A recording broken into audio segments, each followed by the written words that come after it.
ও ভাই কিভাবে বললে বুঝবা, কিভাবে বললে বুঝবা,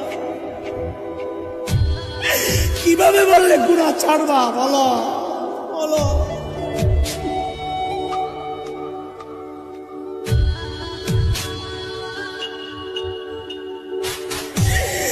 সন্তান চলতেছে জাহান্নামের দিকে, বিবি চলতেছে জাহান্নামের দিকে, আমি চলতেছি জাহান্নামের দিকে, অথচ মালিক ডাকতেছেন, আয় শোন না শোন না শোন, ওয়াল তানজুর নাফসুম মা কদ্দামাত লিগাদ। আমার সামনে তোকে দাঁড়াইতে হবে, দাঁড়াইতে হবে, দাঁড়াইতে হবে।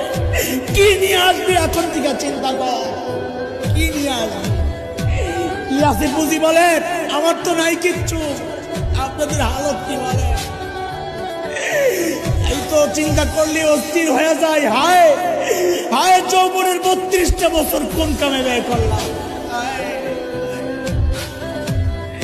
প্রতিদিন যদি একবার করে সুবহানাল্লাহ পড়তাম, আমল নামায় কতগুলা সুবহানাল্লাহ জমা হইতো।